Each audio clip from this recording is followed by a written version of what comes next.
నరేంద్ర మోడీ గారి ముఖ్య ఉపన్యాసంగా జరిగినటువంటి బహిరంగ సభ వైఎస్ఆర్ కాంగ్రెస్ పార్టీ అయితే ఆ జరిగినటువంటి నరేంద్ర మోడీ గారి యొక్క బహిరంగ సభ సంసిద్ధం సభ కాదది, కేవలం అది సిద్ధం 5వ సభగా మేము భావిస్తున్నాం. ఇప్పటికి జగన్మోహన్ రెడ్డి గారి నాయకత్వంలో 4 సిద్ధం సభలు జరిగినాయి. ఒకటి భోగాపురంలో జరిగితే, 2 దెందులూరులో జరిగితే, 3 రాప్తాడులో జరిగితే, 4వ సిద్ధం సభ మేదరమెట్లో జరిగితే, 5వ సిద్ధం సభ వీళ్ళ ముగ్గురు కలిసి చిలకలూరుపేటలో పెట్టినటువంటి సభగా మేము భావిస్తున్నాం. ఎందుకు దాన్ని సిద్ధం 5 సభగా మేము భావిస్తున్నామంటే,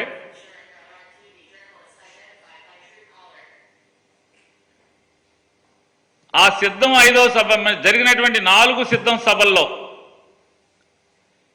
జగన్మోహన్ రెడ్డి గారు పాల్గొన్నటువంటి 4 సిద్ధం సభల్లో ఈ రాష్ట్ర ప్రజలు, అలాగే వైఎస్ఆర్ కాంగ్రెస్ పార్టీ జెండా మోసేటువంటి ప్రతి కార్యకర్త మళ్ళీ జగన్మోహన్ రెడ్డి గారి పరిపాలనే ఎందుకు కావాలి, ప్రజలు ఎందుకు ఓటేయాలి అనేది తేటతెల్లం చేస్తే,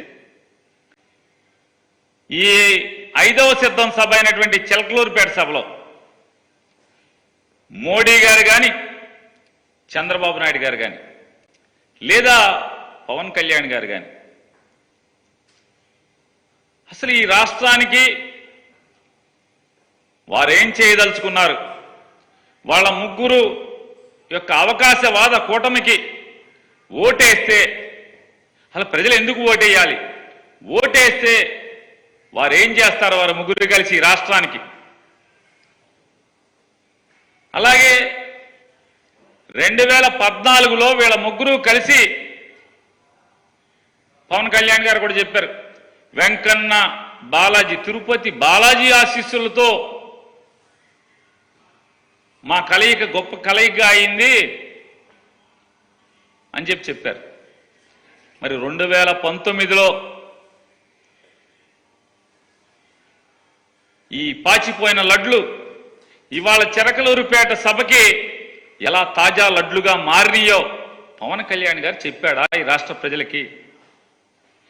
పాచిపోయిన లడ్లు 5 ఏళ్లు మారేప్పటికీ ఎలా చిలకలూరుపేట అంటే కాకినాడ నుంచి 5 ఏళ్ల క్రితం కాకినాడలో పాచిపోయిన లడ్లు చిలకలూరు 5 ఏళ్లు గడిచిన తర్వాత ఈ చిలకలూరుపేట సభకు వచ్చేప్పటికీ ఎలా తాజాగా మారినాయి, ఎంత రుచిగా ఉన్నాయి, ఎందుకు రుచిగా మారినాయి చెప్పలేదు. అలాగే భారతదేశానికి ఒక దుర్మార్గమైనటువంటి పరిపాలకుడు, ఒక నియంత, భారతదేశానికి ఒక టెర్రరిస్ట్ లాంటి నరేంద్ర మోడీ అన్నటువంటి నరేంద్ర మోడీ ఇవాళ చంద్రబాబు నాయుడు గారికి 5 ఏళ్లు తిరిగేప్పటికీ ఎలా భారతదేశాన్ని ఉద్ధరించే నాయకుడిగా మోడీ మారాడో, ఆంధ్ర రాష్ట్ర ప్రజలు మోడీ గారి నాయకత్వానికి ఎందుకు ఓటేయాలో, వారు ముగ్గురు కలిసినటువంటి అవకాశవాద కూటమికి ఎందుకు ఓటేయాలో, వారికి ఓటేస్తే ఈ రాష్ట్రానికి వచ్చేటువంటి మేళ్ళేంటి చంద్రబాబు చెప్పలేదు. చెప్పకపోగా ఏంటయ్యా అంటే అదంతా కూడా అక్కడ జరిగినటువంటి సభలో సిద్ధం 5 సభ చిలకలూరుపేటలో జరిగినటువంటి ఏంటంటే చంద్రబాబు నాయుడు మాట్లాడేది మొత్తం అంతా కూడా క్షమస్వత్వం అన్యదా శరణం నాస్తి త్వమేవ శరణం మమ అంటే, అయ్యా నన్ను క్షమించు, మోడీ గారు నన్ను క్షమించు, మోడీ గారు నన్ను క్షమించు, నా నోటితో నిన్ను భార్య లేదు, నీకు కుటుంబం లేదు, నీకు నువ్వు ఒక ఎదం చెడిన వాడివి, నువ్వు ఈ దేశానికి నష్టం, ఈ దేశానికి నువ్వు ఒక టెర్రరిస్టు, అరిష్టం, నువ్వు దుర్మార్గుడివి, పాపాత్ముడివి అని నా నోటితో తిట్టాను. కానీ అదే నోటితో ఇవాళ నేను ఏం మాట్లాడా అంటే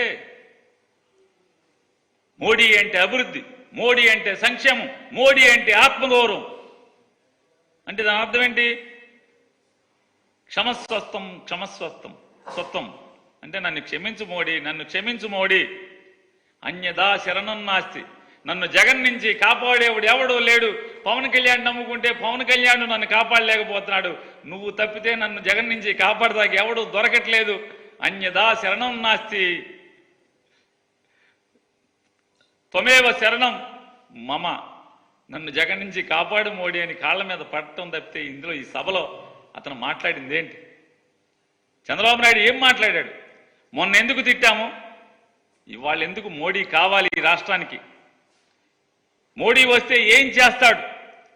ప్రత్యేక హోదా ఆ రోజు 5 ఏళ్ళు కాదు 10 ఏళ్ళు ఇస్తానని మోసం చేశాడు ఈ రాష్ట్రాన్ని, నాశనం చేశాడు ఈ రాష్ట్రాన్ని అని చెప్పి నోటితో ఇవాళ మోడీ అంటే తెలుగు ప్రజల ఆత్మగౌరవం, మోడీ అంటే దేశ ప్రజల ఆత్మగౌరవం, మోడీ అంటే అభివృద్ధి, మోడీ అంటే సమిక్షేమం, సంక్షేమం కాదు సమిక్షేమం.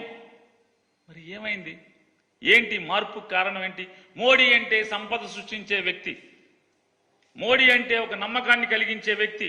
కరోనా సమయంలో మనందరి ప్రాణాలని కాపాడాడు.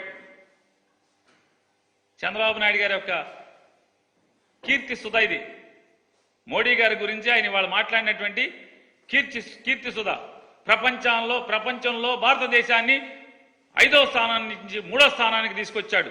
అమెరికా తర్వాత మళ్ళీ మనమే చిడతలుచుకుని యమకుట్టుడు భజన, మామూలు భజన కాదు ఈ చంద్రబాబు భజన, అసలు మామూలుగా హరిలో రంగ హరి.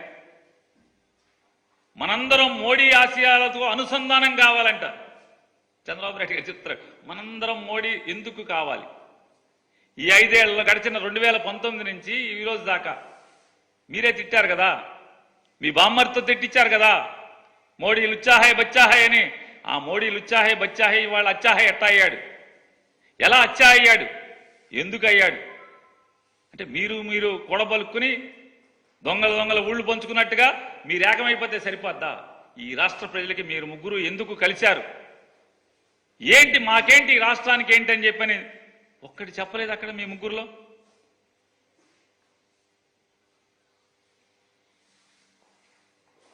ఆయన మాట్లాడతాడు చంద్రబాబు నాయుడు గారు, జగన్మోహన్ రెడ్డి గారికి సొంత చెల్లెళ్ళే ఓటు ఇద్దంటున్నారు తమ్ముళ్ళు. చంద్రబాబు నాయుడు గారు, మీకు కాళ్ళు కడిగి కన్యాదానం చేసి కాళ్ళు కడిగి నీళ్లు తల మీద జల్లుకున్నటువంటి మీ మామగారు నీకు ఓటేయిద్దని చెప్పాడు. నువ్వు సర్వనాశనం అవ్వాలని చెప్పాడు. నువ్వు ఒక దగాకోరని చెప్పాడు.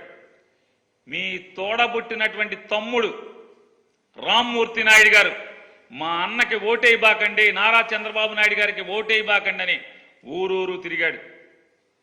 మీ బావమరిది హరికృష్ణ గారు మా బావ పెద్ద దొంగ, మా బావకి ఓటేయబాకండి అని ఊరూరు సందు గొంతు తిరిగాడు.